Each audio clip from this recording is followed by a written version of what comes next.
का, वही आज तक चला आ रहा है। समाज की भाषा हिंदी, लेकिन राज की भाषा अंग्रेजी। समाज की भाषा हिंदी, सरकार की भाषा अंग्रेजी। समाज की भाषा हिंदी, विज्ञान, तकनीकी, अर्थशास्त्र, समाजशास्त्र, सब विषयों की भाषा अंग्रेजी।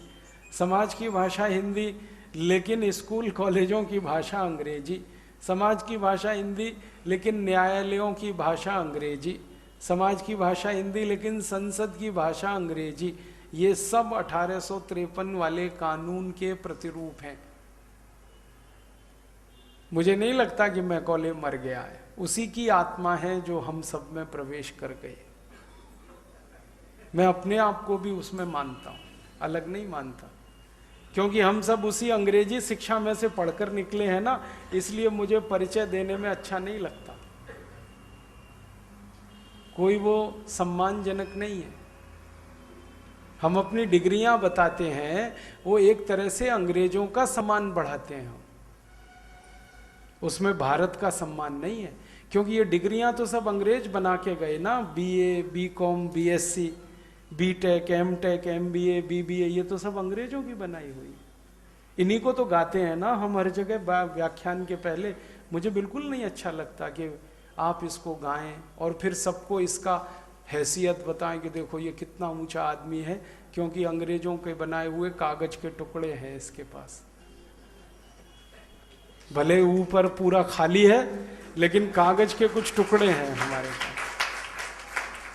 और हम मूर्खानंद ऐसे हैं कि उन कागज के टुकड़ों को फ्रेम में लगा लगा कर घर में, दीवार पे, ड्राइंग रूम में, डाइनिंग रूम में, ये कागज के टुकड़े जिनका ज्ञान से कोई लेना देना नहीं, वो हमारे लिए महत्व के हैं, क्योंकि हम सब में मैकॉले की आत्मा ने प्रवेश किया हुआ है।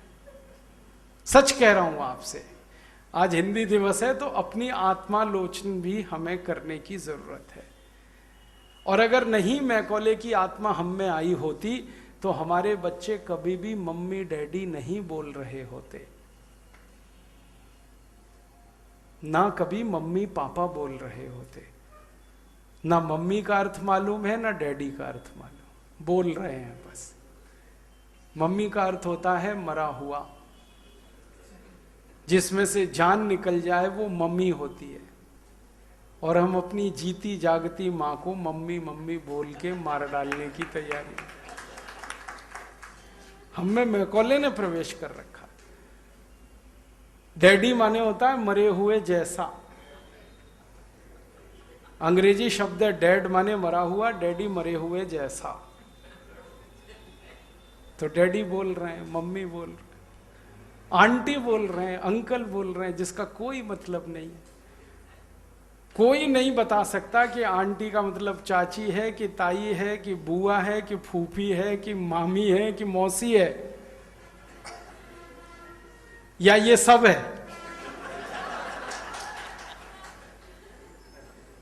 कोई नहीं बता सकता, लेकिन हमारे बच्चे बोल रहे हैं आंटी, अंकल। कोई नहीं बता सकता कि वो चाचा है कि ताऊ है कि मामा है कि फूफा है कि मौसा है, या मौसा का मौसा है, मामा का मामा है। कोई नहीं बता सकता, लेकिन हमारे बच्चे बोल रहे हैं अंकल आंटी, क्योंकि मैकॉले ने प्रवेश कर रखा है हमारे अंदर। और ऐसे ऐसे विचित्र अनुभव आते हैं मुझे। मैं किसी के घर में जाता हूँ तो क्या दिखाई देता है, पिताजी का नाम रामदयाल, माता जी गायत्री देवी, बेटे का नाम टिंकू। ये मैकॉले की औलाद कहां से आ गया? रामदयाल और गायत्री देवी का टिंकू कहां से पैदा हुआ, ये समझ में नहीं आता।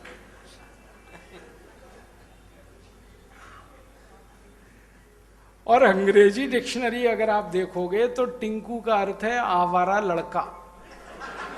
सच में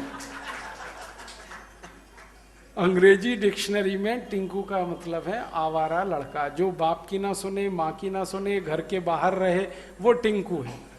अब यहाँ रामदयाल और गायत्री देवी का आज्ञाकारी बेटा टिंकू हो गया। मैकॉले जिंदाबाद। ये है मैकॉले की आत्मा। हमारे घरों के बाहर नाम लिखे हुए हैं, क्या विचित्र विचित्र नाम है, ऐसे ऐसे नाम जो कभी हम सपने में न सोच सके। ये तो हुआ यही कि 64 साल में हम हिंदी से विमुख हुए या हम हीन भावना में डूब गए। हमको हिंदी में अब कुछ ऐसा दिखता ही नहीं है कि गौरव कर सकें। इसलिए ये mummy, daddy, uncle, aunty, Tinku, Pinku, बब